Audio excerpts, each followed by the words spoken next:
abrir a Bíblia, adivinha? Romanos, exatamente. Romanos 12, dos versos 3 a 8.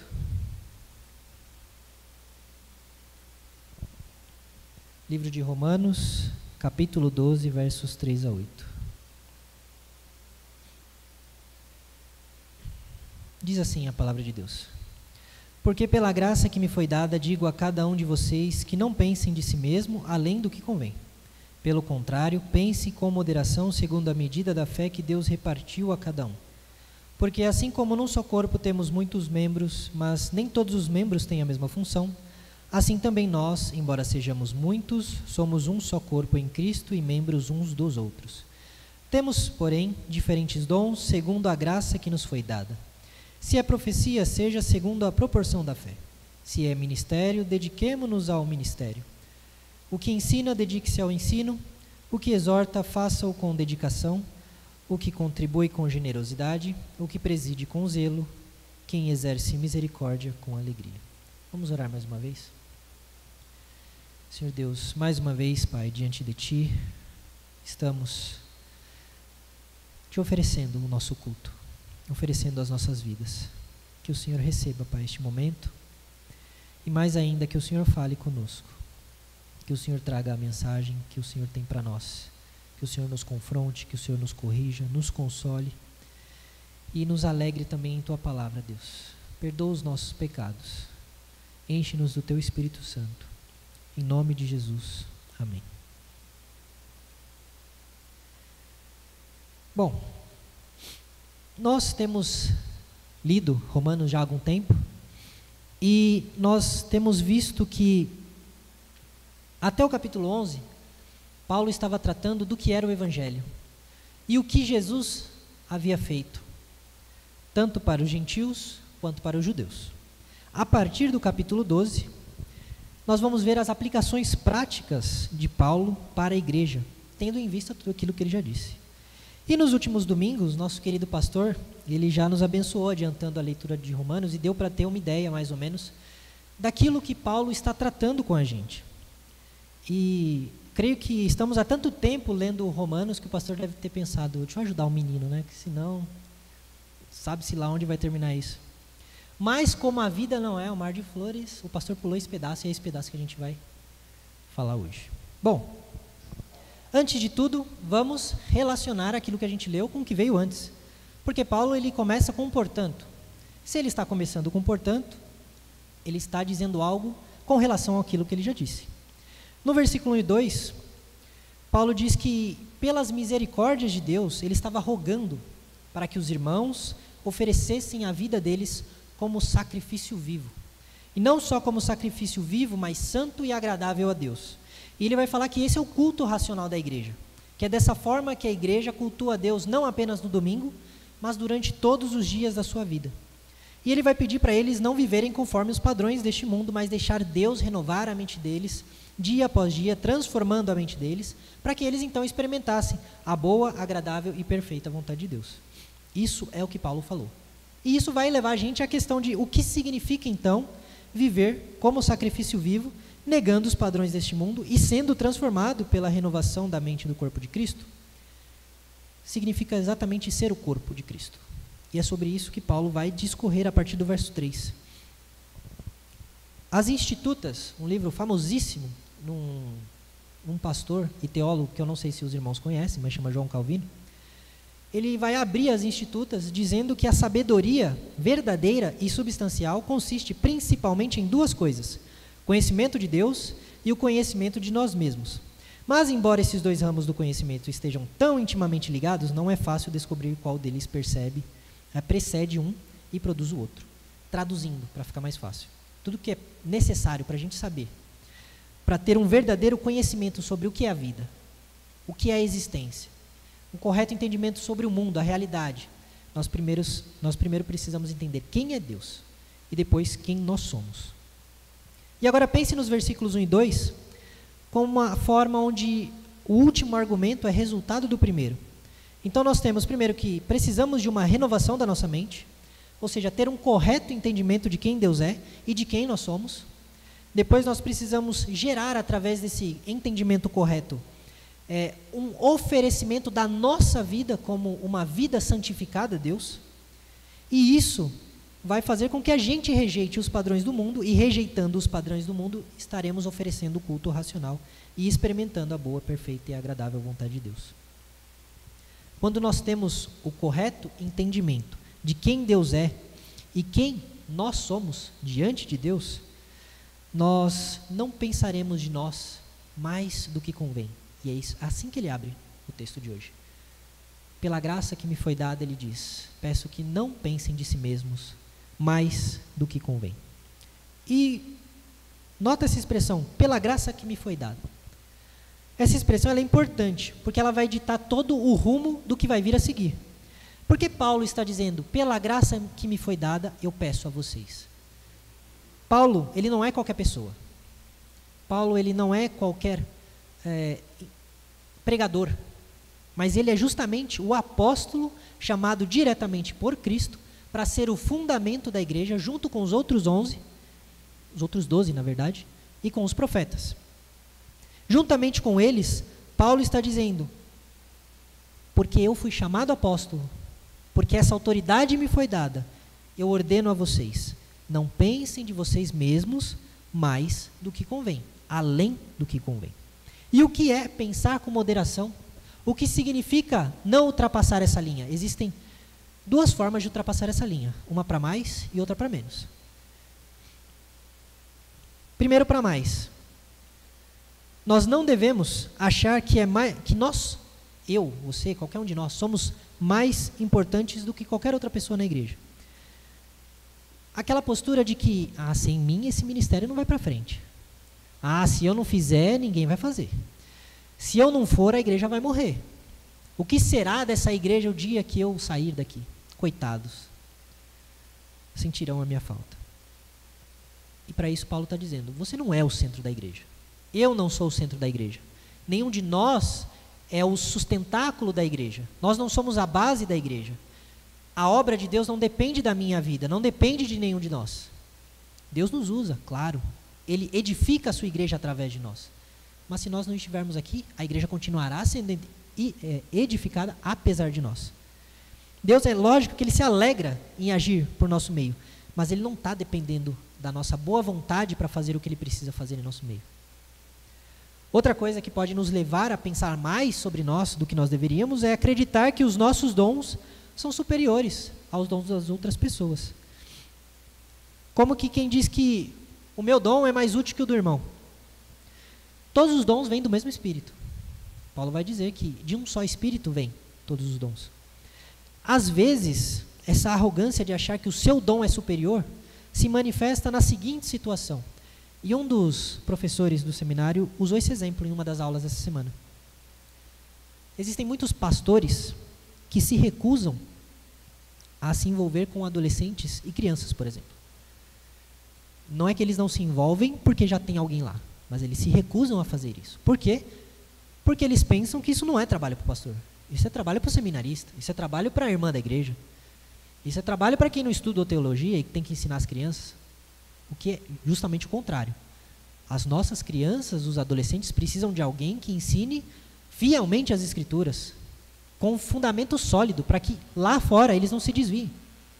E aí esse pastor acha que o dom dele é tão superior ao dom de, por exemplo, alguém que intercede, sem que ninguém fique sabendo, que ele delega essas situações para outras pessoas. Alguns presbíteros, alguns professores, alguns pregadores, missionários, não fazem nada além de trazer aquele imenso conhecimento que eles acumulam para eles mesmos, para nós que somos réis mortais e precisamos aprender com eles.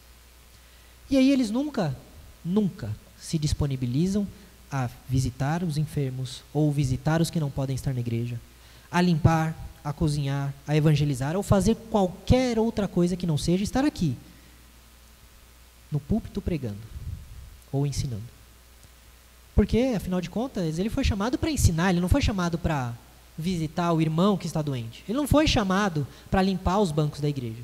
Ele não foi chamado para apertar o play da live para que as pessoas que estão lá em casa assistam a live. Não, ele foi chamado para ensinar. Porque o dom dele O dom dele é muito superior. Outra forma de pensar de si mesmo, além do que convém, é buscar reconhecimento e status através da servidão, ou através do seu serviço. O serviço cristão, ele é para a glória de Deus. Ele não é para aplauso humano. Porque aquele que busca o aplauso humano na hora de servir, ele já recebeu a sua recompensa.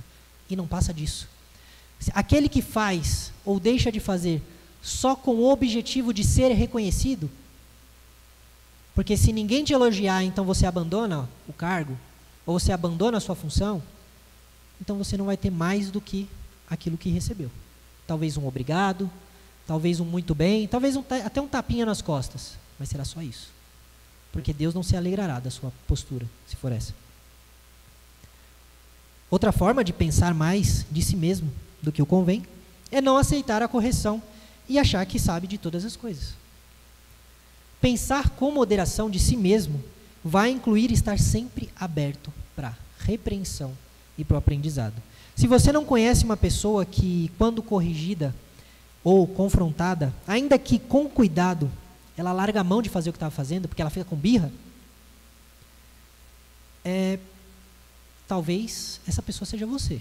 Não estou dizendo que é, mas todos nós conhecemos alguém assim.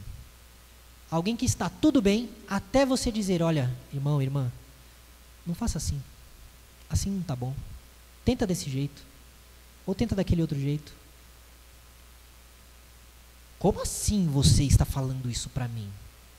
Como assim você não reconhece todo o esforço que eu dei para fazer aquilo que eu estou fazendo? Como assim nunca está bom para você? E a pessoa vai embora. E nunca mais faz aquilo que ela está fazendo. Isso é achar que você está acima das críticas. Que você está acima de qualquer repreensão. Ou de qualquer ajuda. E não está. Mas, se esses são motivos que nos levam a pensar mais de nós do que nós devemos, também não devemos pensar menos de nós. E a primeira coisa que não devemos fazer quando estamos lidando com pensar menos é acreditar que nós, que você, que eu, não temos o valor. Ou que Deus não está nos usando. Nós somos pequenos demais. Nós somos fracos demais. Ah, eu não sei, eu não sou bom para isso, eu nunca servi para isso. Eu não sou importante aqui, não faço tanta diferença assim. Se você está em Cristo, você tem um lugar no corpo. Não existe um membro da igreja de Cristo que não tenha um dom que deve ser usado. Não existe no seu corpo nenhum membro que você não use. Da mesma forma, não há em Cristo nenhum membro que é inútil. Um corpo com um membro amputado, que se recusa a servir por pensar menos de si mesmo, é um corpo que sofre. Porque vendo o seu membro ali, o seu membro não responde. Segunda coisa é negligenciar os dons que Deus te deu por medo ou insegurança. Sabe, aquela coisa de eu não vou fazer nada, ou eu não vou fazer isso, porque eu não sou bom o suficiente não. Porque eu não posso errar de novo, eu já errei uma vez. Isso é desobedecer à graça que lhe foi confiada, se você de fato tem o dom para servir com aquilo que você está servindo. Isso pode revelar um orgulho velado que está preocupado muito mais no julgamento dos outros do que em fazer a vontade de Deus. Porque qual é o motivo de você não fazer mais aquilo que você está fazendo? Ah, falaram que não ficou tão bom assim. Ah, falaram que, de repente, né, não estava tão legal. Então, peraí, a motivação para você servir é, nossa, você foi bem. É uma aprovação, é um aplauso. Volta no mesmo problema do que vimos anteriormente. Só que agora você está pensando, está se rebaixando de vez se aumentar. E quando nós vemos que Deus nos dá um dom para servir a igreja, é claro que nós precisamos nos preparar. É claro que a gente não nasce pronto, não nasce sabendo. A gente não sabe todas as coisas. Mas se recusar a aprender, se recusar a servir por conta de suas limitações, é infidelidade contra Deus. E contra o dom que Ele te deu. Terceiro motivo que nos leva a pensar menos é viver se comparando com os outros. Paulo vai dizer que cada um tem a medida de fé e dons distintos que o próprio Senhor deu. Comparação, como se eu estivesse em uma competição de quem prega melhor, de quem toca melhor, de quem varre mais rápido, de quem limpa o banheiro e ele fica mais cheiroso. Não é para isso que a gente está aqui. Isso só pode gerar inveja, ingratidão e rivalidade. Também é uma característica de um orgulho que está escondido. E por último, achar que humildade é se anular.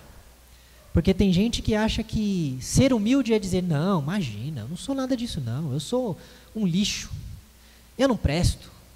Calvinista tem essa mania, né? Eu sou um miserável pecador. É verdade, nós somos miseráveis pecadores. Mas foram esses miseráveis pecadores por quem Cristo deu seu sangue. Por alto preço Deus nos comprou. E o valor que nós temos não está em nós, mas no sangue que foi derramado por nós. E se o sangue de Cristo foi derramado por nós, nós agora temos valor. Não porque nós somos alguém, mas porque Cristo derramou o seu sangue por nós. Qual é a postura a se seguir então? O caminho do equilíbrio. A verdadeira humildade cristã é seguir sem pensar além da medida, da fé que Deus te deu. Reconheça que tudo o que você tem vem de Deus. Se você tem uma boa oratória, se você sabe falar, foi Deus que te deu isso. Se você sabe convencer os outros, foi Deus que te deu isso. Se você sabe ser um ombro amigo para ouvir aqueles que têm suas queixas, suas tristezas, é Deus que te deu isso. Se você é bom de orar, você ora 2, 3 horas e seu joelho não dói, foi Deus que te deu isso. Se você ama cozinhar para os irmãos, se você ama limpar a casa do Senhor, se você ama organizar as coisas, organizar eventos, foi Deus que te deu isso. Se você tem uma capacidade, seja ela qual for, da menor para mais chamativa, foi Deus que te deu isso. E tudo que você tem de bom é graça. É graça do Senhor. Você não é apenas um poço de pecados. Você não é apenas um ímpio. E ainda que fosse, até o ímpio é alcançado pela graça de Deus. Jesus vai dizer que a chuva cai sobre justos e injustos. Tanto os crentes quanto os descrentes sabem o que é sorrir, sabem o que é felicidade, sabem o que é realizar os seus sonhos.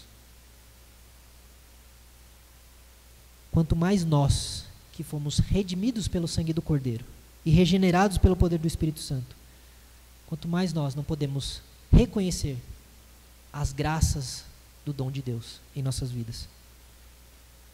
Segunda coisa é que nós devemos usar os nossos dons sem orgulho, mas também sem esconder. Não se esconda achando que Deus colocou em sua mão algo grandioso demais. Deus não se engana. Se Deus te deu algo para cumprir, é porque Ele espera que você cumpra algo. Seja fiel a Deus, porque é para Ele que você vive, não para as pessoas, não para o que vão achar, não para o que vão pensar, mas para que você cumpra aquilo que Deus colocou na sua mão para que você cumprir. Os que buscam fama, aplausos, reconhecimento, de novo, é só isso que eles vão ter. É vazio, é nada. Passa. E eles em breve vão ser esquecidos. Agora, o que Deus te deu para cumprir, isso será um peso de glória eterno para a sua vida. Você será recompensado. Não pelos seus méritos, mas porque você foi fiel ao Senhor que te chamou e trabalhou os seus dons.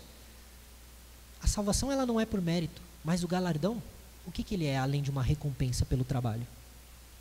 O nosso salário diante de Deus vai ter muito a ver sobre o quanto nós fomos fiéis a Deus. O quanto nós nos dispomos a servir a Deus, quer no dia bom, quer no dia mau. Pense então com moderação. Você não é tudo. Não é. Mas você também não é nada. Você é alguém em quem Deus decidiu agir. A igreja não depende de você, mas você faz falta sim. Um corpo, o seu corpo, o meu corpo, não depende do braço para existir. Se eu arrancar o meu braço fora, eu não vou morrer porque eu perdi meu braço. Mas que falta vai fazer o meu braço se eu estiver sem ele? Ninguém morre porque teve que amputar um pé. Mas que falta faz um pé? Por isso todos nós fazemos sim muita falta no corpo de Cristo. Às vezes a gente acha que não, mas fazemos. Quanto a igreja não perde quando um de nós decide não se envolver porque dá muito trabalho, porque eu tenho uma vida muito corrida, porque eu já faço coisa demais, porque eu não sei fazer muito bem direito as coisas que esperam que eu faça. A igreja sofre, porque nós precisamos de uns dos outros. Eu preciso dos irmãos e das irmãs, assim como eu sei que os irmãos precisam de mim. Segunda coisa aqui dos versos 4 a 5, Paulo vai trabalhar justamente essa unidade do corpo de Cristo. Tudo isso é para dizer que você, que possui um corpo, você olhe para o seu corpo e pense na igreja. A igreja é como o seu corpo, que possui muitos membros. E ninguém é chamado para ser tudo em todo lugar ao mesmo tempo, dentro da igreja. Talvez o estagiário seja, mas fora ele, ninguém. Se você não é seminarista, não é estagiário, você pode ficar tranquilo. Olha só, Paulo, quando ele fala um só corpo, ele está dizendo que a igreja é uma, certo? Ela está unida com Cristo, apesar das diferenças. Pense aqui, nesse templo. Olha essas paredes, essas janelas. Chamamos tudo isso aqui de igreja. Ah, você vai à igreja hoje? Vou. Estamos falando desse local. Só que o banco onde você está sentado não é igreja. Se você tirar esse banco daqui de dentro, ele lá fora, ele não é igreja. O telhado também não é igreja. Se você tirar uma telha desse telhado, você descobrir todo o telhado da igreja e colocar lá fora, aquilo não é igreja. Você sozinho, eu sozinho, nós somos apenas tijolinhos da igreja de Cristo. Somos um pedacinho dessa igreja. Lá, longe da igreja, fora do corpo, você não é igreja. Eu não sou igreja. Essa ideia de que podemos ser igreja sozinhos, no conforto dos nossos lares, no nosso ar-condicionado não, porque está frio, né? Nas nossas lareiras, isso não existe. Você só é corpo estando junto em comunhão com o restante do corpo. Porque o que une um tijolinho desse edifício com outro tijolo é um cimento que se chama Espírito Santo. Olha eu fazendo alegorias, né? É o Espírito Santo que faz com que eu e você sejamos uma igreja. Sejamos um só corpo. É Ele que me liga ao pastor, que me liga a Fernanda. É esse Espírito Santo que me faz pertencer aqui à igreja de Cesário Lange. Se eu estiver lá fora e decidir que não vou mais estar com os meus irmãos, eu posso estar aqui todo domingo e eu não vou ser corpo. Se eu decidir que eu não vou estar mais junto com os meus irmãos, não quero mais compartilhar tempo com vocês, não quero estar mais junto com vocês, ainda que eu venha todo domingo, eu não estou sendo corpo. Eu vou estar mais parecendo com, quem é que lembra aí a mão da família Adams, sabe aquela mãozinha? Pode até ser que esteja viva, mas está longe, está amputada, está deficiente. Existe uma realidade espiritual nesse conceito de corpo que é semelhante ao que ocorre no batismo e na Santa Ceia.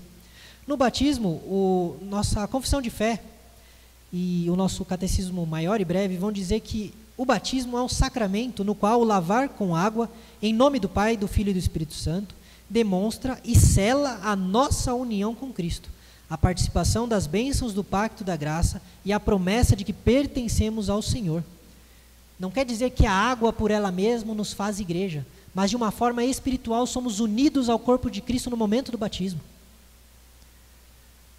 Ainda no catecismo, na pergunta 96, ele diz que a ceia do Senhor é um sacramento no qual, ao dar e receber pão e vinho, conforme a instituição de Cristo, se anuncia a sua morte, e aqueles que participam dignamente tornam-se, não de uma maneira corporal e carnal, mas pela fé, participantes do corpo e do sangue de Cristo, com todas as suas bênçãos para o seu alimento espiritual e crescimento da igreja. De forma espiritual, todos nós estamos unidos em Cristo. E a ceia e o batismo, as duas ordenanças de Cristo, estão aqui para nos lembrar disso, que nós somos um corpo. Como é que um cristão pode conceber a ideia de estar unido no corpo e não ser batizado, e não ceiar, e não ter o alimento espiritual para a sua vida, e não se alimentar do corpo e do sangue de Cristo espiritualmente? Como é que nós podemos dizer que estamos unidos ao corpo quando o próprio Cristo disse que se não comerem do meu corpo, não terão vida em vocês mesmos? Não tem como. De forma categórica. O que nós estamos aprendendo aqui é que somos unidos pelo Espírito. Mas se, de fato, estamos em comunhão uns com os outros. E nesse casamento, dessa grande família, cada cristão vai ter uma função, vai ter um dom, vai ter uma missão específica. Você não foi chamado para viver como João Calvino. Você não foi chamada para viver como uma Catarina. Você não foi chamado para ser o próximo Charles Spurgeon. Ou Santo Agostinho, sei lá. Pense em quem você quiser. Você foi chamado para ser o Gerson. Você foi chamado para ser o Francisco. Você foi chamado para ser a Salete, a Fernanda, o Valdemar. Deus te chamou para viver a sua vida. Você foi trazido à existência para, na sua história, fazer aquilo que Deus colocou nas suas mãos, para que você faça e edifique a igreja. O perigo de lermos muitas biografias é esse, de nós ficarmos desejando, nossa, como foi maravilhosa a vida de Jonathan Edwards, como eu queria ter esse fervor de Jonathan Edwards, como eu queria pregar numa praça e ver 3.000 almas se convertendo, pessoas pulando nas pilastras porque o chão está se abrindo e elas acham que vão para o inferno. Deus não te chamou para isso. Deus te chamou para ser você. E você acha que se você fosse Jonathan Edwards, nossa, aí sim, aí o diabo ia sair correndo, o inferno ia tremer e olha, mais um pouquinho vira pentecostal, né? Mas não, Deus te chamou para ser você. E Ele deu dons e talentos para você ser você e ser uma bênção, tanto para a igreja quanto para as pessoas que convivem com você. E olha que curioso, quando a gente fala disso, na hora que eu estava fazendo esse sermão, eu lembrei que é curioso como muita gente, ela tem essa vontade de ser um Billy Graham, né? Ser alguém que enchia, lotava estádios.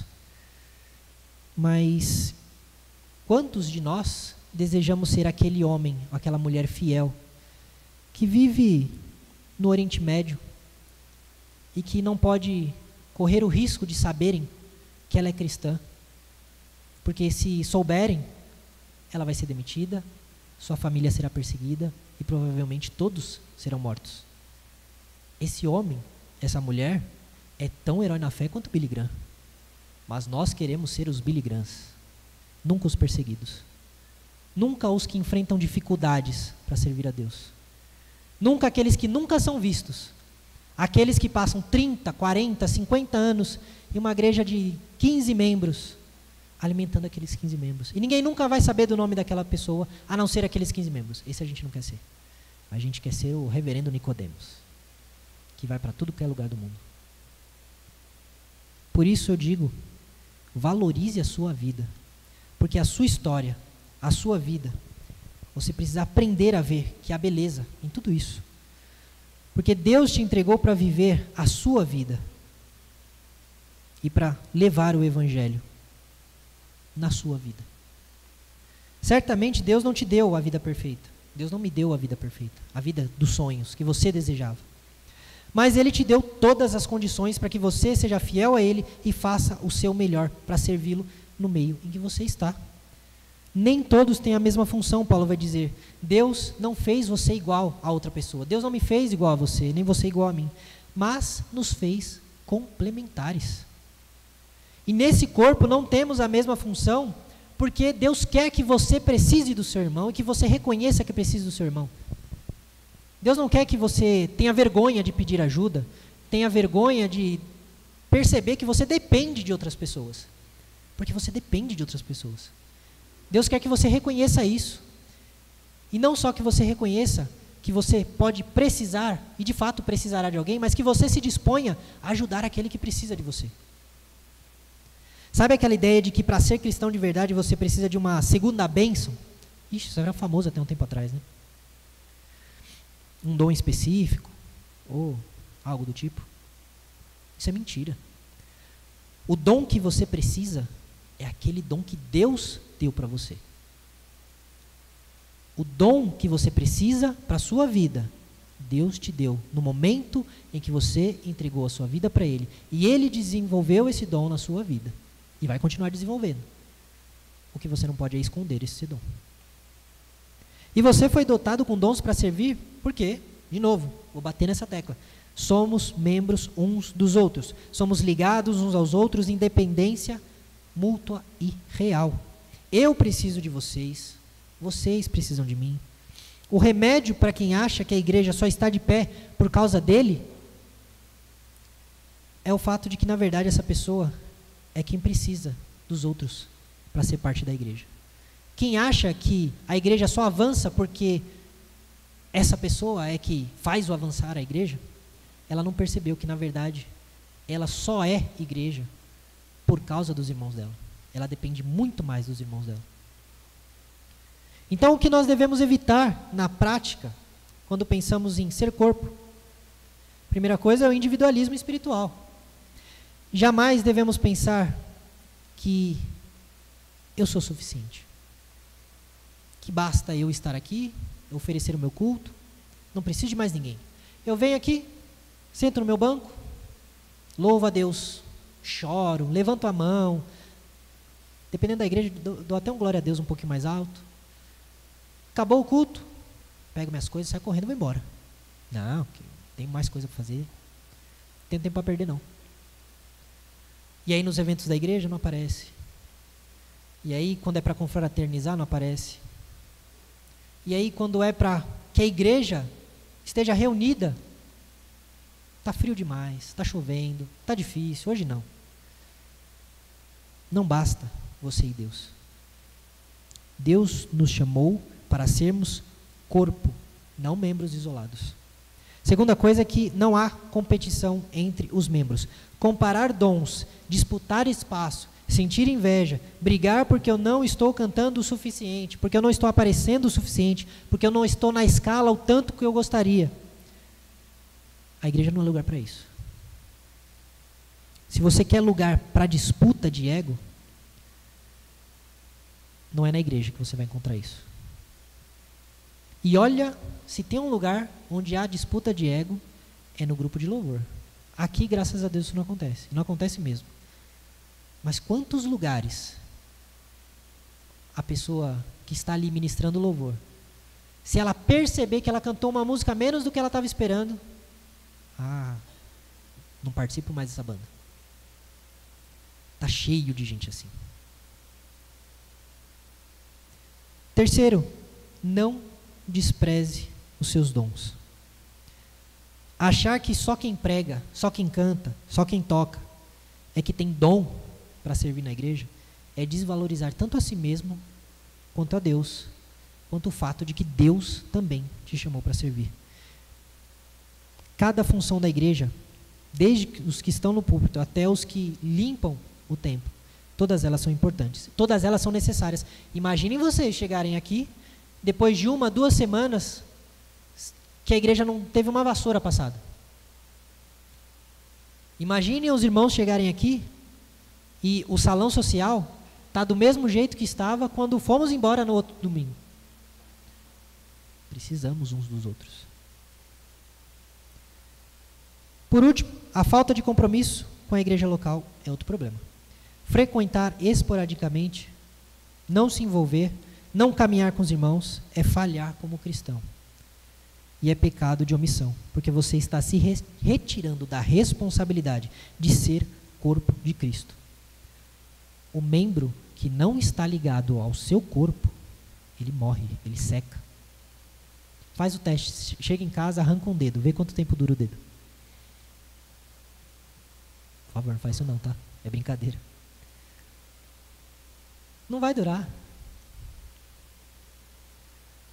E quais são os princípios positivos, então, para a gente aplicar? Primeiro, hoje eu estou cheio de ponto, pastor. Valorize a diversidade dentro da igreja. Não somos iguais, e isso é bom. Seja pelo dom, seja na idade, seja nas histórias que cada um vive, tudo isso reflete a beleza da sabedoria de Deus em te usar para abençoar pessoas diferentes de você. Valorize os menores do corpo como você valoriza os maiores. Valorize a sua posição dentro do corpo, valorize a posição do seu irmão dentro do corpo, porque todos nós somos necessários aqui. Cultive uma mentalidade de ser corpo. Se um de nós está sofrendo, todos nós devemos sofrer com aquele que está sofrendo. Se um de nós está alegre, eu não posso chegar e falar, ai, olha lá, ele conseguiu, ó. Como assim? Eu não me alegro com o meu irmão que está alegre, que teve uma conquista, que está vivendo algo, uma bênção que Deus derramou sobre a vida dele. Não podemos ser indiferentes à vida dos irmãos. Somos na igreja como um adolescente. Não podemos ser como esse adolescente que, estando em casa, fica no celular. Eu já fui esse adolescente, tá? Antes que pense, eu falo por conhecimento de causa. Eu já fui esse adolescente. Eu não ficava no celular. Na época, o computador ainda era melhor que o celular. Ficava no computador. E quando eu me lembrava que tinha gente dentro de casa comigo, aí eu ia ver o que estava acontecendo. E eu vivia isso. Ou era na escola com os amigos, ou era no computador, conversando com os amigos, jogando um joguinho. E aí, de vez em quando eu olhava assim para a porta, tinha alguém e falava, acho que é minha mãe, ó. Eu não moro sozinho. Que coisa. A gente não pode ser assim na igreja. Porque tem gente que vive assim, isolado. De vez em quando ele lembra, nossa, não é verdade? Ele é da igreja, olha só, ele é meu irmão. Não, irmãos. A gente precisa ser intencional nos nossos relacionamentos. Eu preciso ter a intenção de me relacionar com os meus irmãos. A intenção de abençoar a vida dos meus irmãos. Também preciso buscar cooperar e não competir. O reino, ele não é uma corrida entre nós. Não é uma corrida de vaidade. Se o seu dom foi te dado, ele foi dado para você servir, para você ser o último, para que todos estejam recebendo algo de bom a partir da sua vida. Não para você se destacar. Você, por acaso, faria aquilo que você foi chamado para fazer, se ninguém na igreja soubesse que você é a pessoa que faz isso? Será que você serviria se ninguém soubesse que é você que está fazendo aquilo? Ou você ia se sentir indignado? Como assim eu não estou sendo reconhecido? Como assim ninguém mencionou aquilo que eu fiz? Aonde está o seu foco para servir? Por isso, engaje-se com a sua igreja local. Comprometa-se com a membresia, os ministérios, os relacionamentos. Seja batizado. Ceie a ceia do Senhor. Seja um com o corpo de Cristo. Receba a bênção que é fazer parte desse corpo.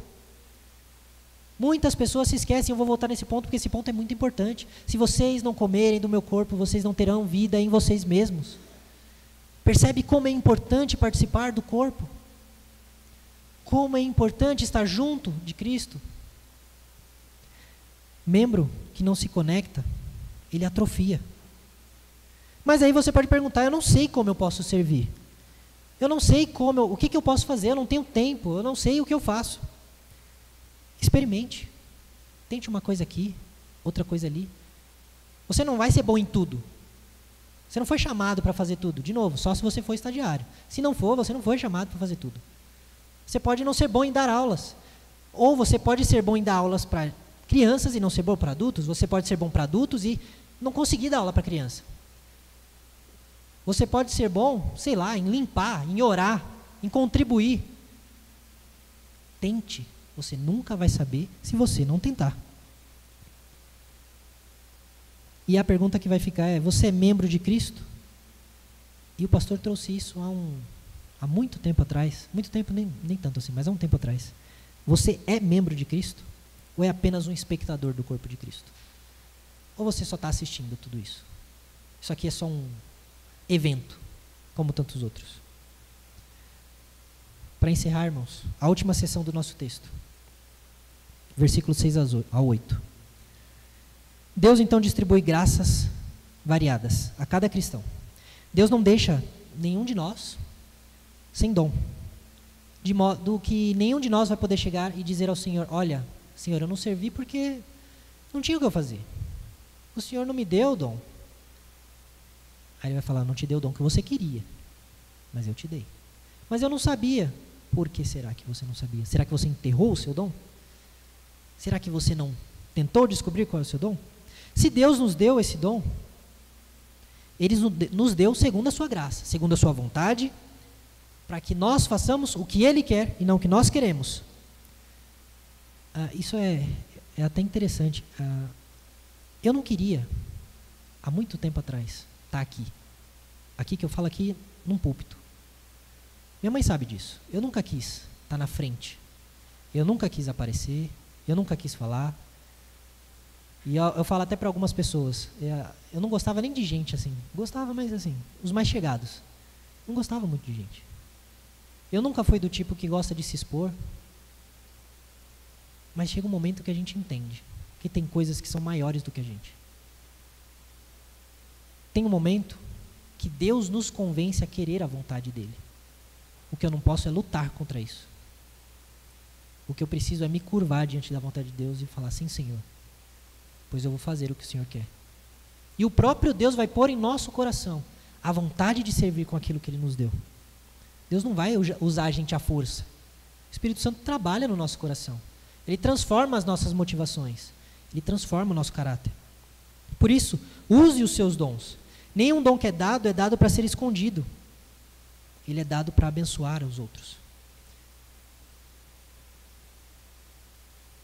O sábio não é chamado para aprender e ter sabedoria para si. O misericordioso também não é chamado para exercer misericórdia só com ele mesmo. Puxa vida, errei, ó, mas tudo bem. Como eu sou misericordioso, eu me perdoo. Não é para isso. Não prive a igreja. Não me prive, irmão, irmã, de ser abençoado pelo seu dom. Não nos prive de ser abençoado pelo seu dom. Da sua presença, da sua pessoa, da sua companhia.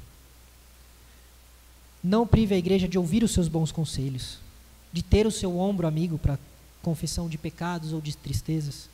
Não nos prive de ouvir a sua voz, seja cantando, seja falando. Não nos prive de ser abençoados pelo louvor que você pode estar tocando, pela limpeza que você pode estar oferecendo, pela comida que você pode estar doando.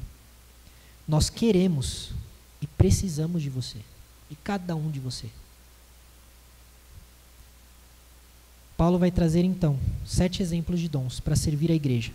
E junto com eles, vai trazer os termos dos quais esses dons devem ser exercidos. Primeiro, profecia. Paulo vai dizer que aquele que profetiza, ele deve profetizar segundo a medida de fé. E o que é a profecia? A profecia é a fiel pregação da palavra de Deus. É falar aquilo que Deus fala. É transmitir as palavras que saíram da boca de Deus para os ouvidos daqueles que estão escutando. O profeta, quando vinha falar com o rei, ele trazia a palavra de Deus e ele dizia, assim diz o Senhor. Hoje, nós dizemos, assim diz o Senhor, e apontamos para as Escrituras.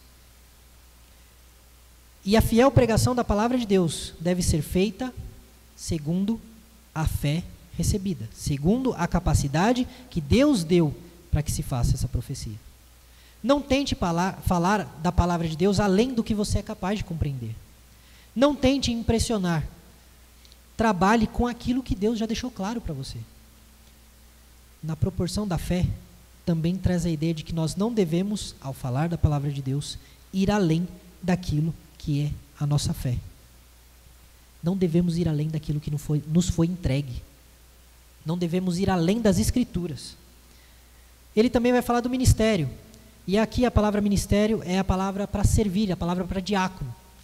Ou seja, aquele que atua com prontidão e amor nas necessidades práticas da igreja.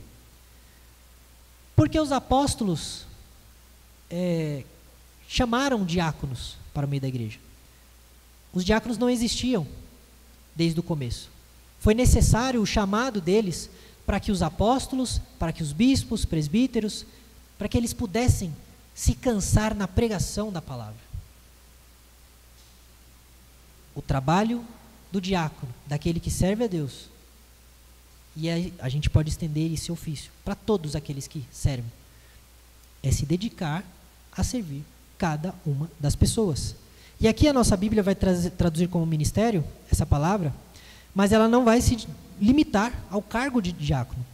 O que Paulo está dizendo é que todos os cristãos têm o dever de se dedicar ao que lhe foi confiado, seja no discipulado, seja trabalho com os jovens, seja no ministério infantil, bem como ajudar as pessoas em ajudas práticas que são necessárias no dia a dia, seja a carpintaria, seja o encanamento, seja a pintura, seja um mutirão que estiver acontecendo para limpar a igreja, para cozinhar, não importa. Aqueles que são chamados a todos os tipos de ministérios estão sendo chamados a se entregar à tarefa. Então, se Deus te chamou para ficar lá na porta, acompanhando o movimento, observando a igreja, que você faça isso com zelo. Se Deus te chamou para orar pelos seus irmãos, para interceder, faça isso com zelo. Se Deus te chamou para ir de casa em casa, visitando aqueles outros irmãos da sua igreja, faça isso com zelo. Depois Paulo vai falar sobre ensino, que é explicar as verdades de Deus com clareza e fidelidade. Esse aqui é um dos 4 pilares da igreja. É uma tarefa que pode ajudar a igreja a permanecer saudável ou a destruí-la. O grande número de igrejas fracas, que não sabem nem os princípios básicos da fé, elas estão assim por culpa do ensino. Seja pela negligência de quem ensina, seja pelos membros que não se interessam em aprender. Depois Paulo fala sobre exortar, que é ajudar irmãos a viverem de forma coerente com a fé. Novamente Paulo ele chama a fazer a exortação com dedicação. E a gente confunde exortação. A gente acha que exortar é dar bronca. Ah, vou te exortar. O pastor vai exortar você. Exortar não é isso. Exortar é encorajar. Exortar é animar alguém. É estimular alguém a algo.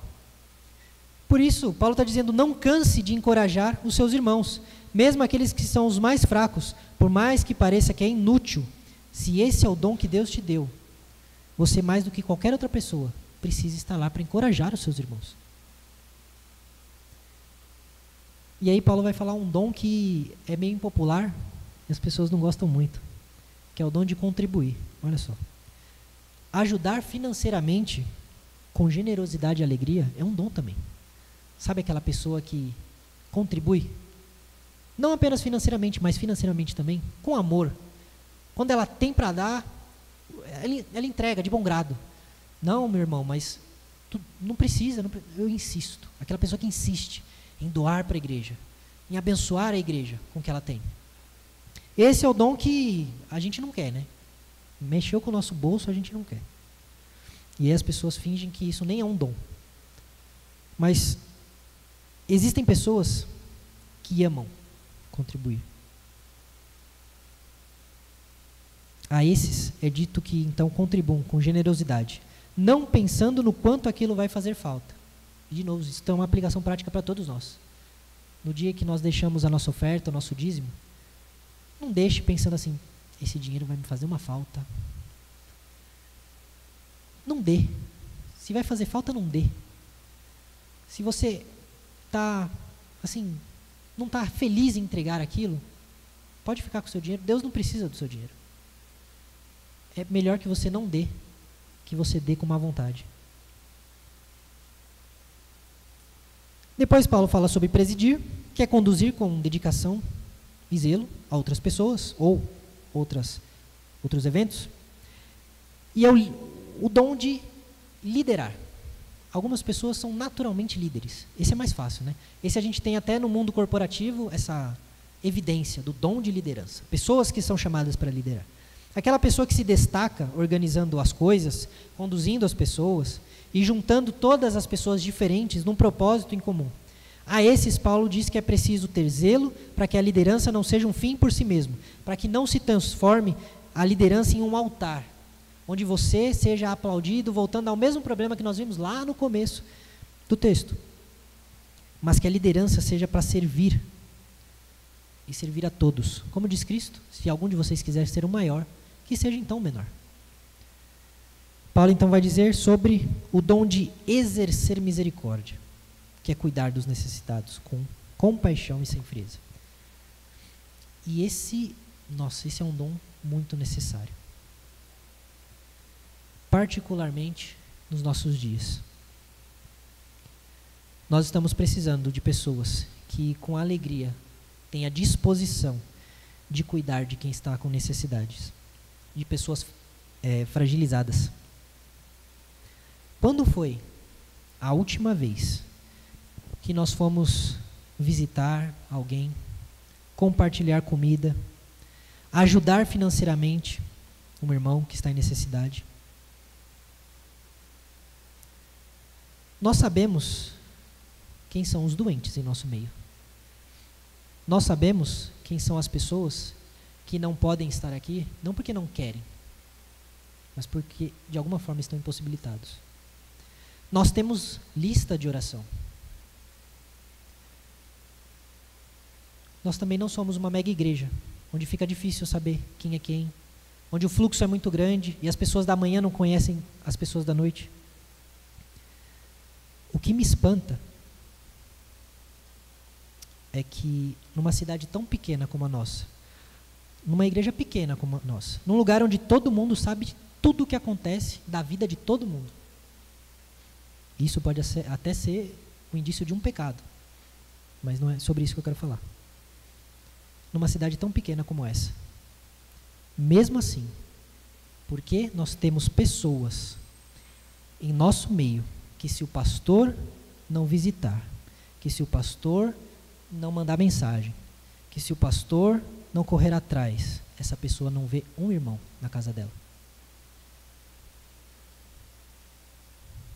Por que nós agimos como se nós vivêssemos em São Paulo, onde tudo demora 2 horas, onde para ir visitar alguém eu tenho que pegar um trânsito horrível? Eu estou acostumado a ver essa frieza, essa distância. Eu nasci e cresci em São Paulo, estou lá de volta. Isso é comum. É uma cidade que ninguém tem tempo para nada. As pessoas não têm tempo para você. Você acaba não tendo tempo para as pessoas. E não há espaço na agenda para nada, além de comer, trabalhar, dormir. De vez em quando ir ao médico, ir à igreja, ir no mercado fazer compra. Mas agora, o tempo está tão corrido que a gente faz compra pelo celular. E eles entregam. E nós que temos tudo para sermos acolhedores. Nós que somos do tamanho de um, não sei, de um ovo, uma cidade tão pequenininha. Tem irmãos que, se deixar, vão ficar sozinhos, a menos que eles venham para a igreja. Ninguém vai aparecer na porta deles. Ninguém vai mandar uma mensagem. Ninguém vai falar nada. Nós precisamos, como nós precisamos exercer misericórdia, só que com alegria. Eu vou lá na casa daquela irmã, mas nossa, eu tinha que cozinhar, tinha tanta coisa para fazer hoje, mas vou lá, né? Não. Eu vou lá, porque aquele irmão está precisando de mim, porque aquela irmã está precisando de mim. É chorar com a tristeza daquele que se sente só e não querer ver aquela pessoa nessa situação. Sofrer junto com a pessoa. E aí você pode olhar para esse dom, ou para qualquer outro que eu disse aqui, e dizer, não vou fazer porque eu não tenho esse dom, eu não sou misericordioso. Existem 2 respostas para esse tipo de atitude. A primeira, um pouco mais mal educada, é cria vergonha na sua cara, porque você foi chamado a exercer misericórdia. Você foi chamado a servir. Você foi chamado a estar em unidade com a igreja. Jesus não mandou só os 12 pregar para as pessoas. Ele disse, vão por todo mundo, preguem o evangelho a todas as pessoas. Não foi só Pedro que pregou. Todos nós somos chamados a levar o evangelho a todas as pessoas. A segunda resposta ela é um pouco mais educada. Talvez eu devesse ter começado com essa. Que é para te fazer entender que quando um corpo está andando, não são apenas as pernas que se movem. Os braços também se movem. Já repararam? Ninguém anda assim, né? Anda aí com o braço parado. É até estranho quem anda com o braço parado. Quando você está atravessando uma rua, você não só anda. A cabeça olha para os 2 lados. Os olhos ficam procurando se vem algum carro ou não. Ou seja, quando o corpo inteiro se move em direção a uma ação comandada pela cabeça, e a cabeça é Cristo, ainda que um membro específico seja mais ou menos responsável por uma ação, por exemplo, andar, que são as pernas, todo o corpo se move junto. Nós temos que andar juntos. Que papo é esse da gente andar dividido, separado? Como assim eu só vou ter notícias do irmão se eu for na casa do irmão? Ou se eu chamar... Porque o irmão não fala nada, não diz nada, não aparece, só vejo na igreja. Eu não estou falando que a sua vida tem que ser um livro aberto, que você vai contar tudo para todo mundo. Mas nós temos que estar juntos. Qual o significado de dizer que somos família se não agimos como uma família? Agimos como estranhos? Como um clube social, onde as pessoas se encontram todo domingo, se divertem de vez ou outra, mas saiu daqui é cada um na sua casa. Cada um vive a sua vida. Seu problema é seu problema, meu problema é meu problema. Acabou.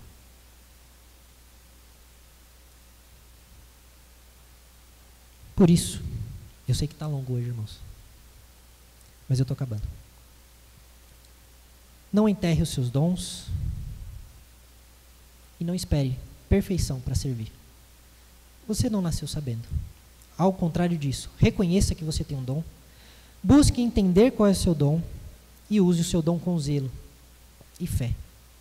Sirva para edificar a igreja, não a si mesmo. É para isso que Deus te chamou. Aplicação, para terminarmos. Examine o seu coração com honestidade diante de Deus.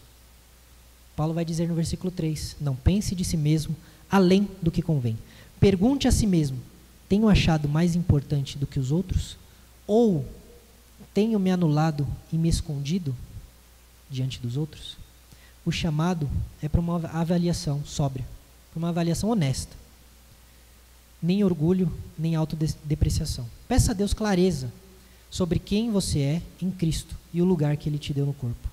Segundo, reconheça que você precisa da igreja e a igreja precisa de você. Não é possível viver um evangelho sozinho. Cristianismo isolado é desobediência. Se você está à margem da igreja, vivendo como consumidor, como alguém que apenas assiste os cultos, você está desobedecendo a Deus. Será que você está contribuindo para o crescimento do corpo? Ou você está sendo um peso para o corpo? Uma ausência para o corpo? Terceiro, descubra o seu dom espiritual e use-o. Deus não deu o dom para você para que você seja admirado, mas para que você seja usado para abençoar outras pessoas. Você já se perguntou a Deus qual é o seu dom? Já conversou com seus líderes sobre onde você pode servir? Porque isso é uma coisa que ninguém pensa, né? Chegar para o pastor, onde é que vocês estão precisando de ajuda? Quando foi a última vez que fizeram isso para você, pastor? Tem algum lugar aí que está faltando alguém? Muita gente, né, que faz fila para falar isso com o senhor? Não, né? Precisamos servir. Ah, mas eu não sei onde. O pastor é a pessoa perfeita para te dizer onde. A Fernanda também é uma pessoa que sabe muito bem onde precisa de ajuda. Talvez falte apenas interesse. Quarto, se for servir, sirva com excelência. Se é contribuir, se é liderar, se é exercer misericórdia, não importa. Não importa. A medida no serviço a Deus deve ser de acordo com a medida das suas capacidades. Deus merece o melhor de nós, não as sobras do nosso tempo, do nosso esforço e da nossa energia. Avalie se você tem feito a sua parte com dedicação ou com desculpas. Quinto, fuja da comparação. Sirva no lugar onde Deus te colocou. Não tente ser o que Deus não te chamou para ser. Se você não prega, mas sabe servir com alegria, glorifique a Deus servindo com alegria. Se você não sabe cantar, mas você sabe, sei lá, fazer presentinhos para os dias de comemoração que nós temos nas escolas dominical, onde nós entregamos brindes para a pessoa, dia do jovem, dia da mulher, dia do pastor, sirva com o que você pode. Não ache que é pequeno demais. Encorajem outros a usarem os seus dons também. O texto mostra que todos os dons são importantes. Por isso, em vez de criticar quem serve, valorize, encoraje e afirme. Ajude os outros a obedecerem, a servirem. Descubra qual é o seu dom e ajude os outros a descobrirem qual dom eles devem colocar em prática. Se você percebe que há algo faltando na igreja, seja você a primeira pessoa a se levantar para tentar resolver isso. Ainda que você perceba que isso não é para mim. Mas se envolva. Não deixe o corpo de Cristo adoecer por culpa da sua passividade. Que Deus nos ajude a sermos corpo, a sermos membro, a estarmos unidos uns com os outros. Amém.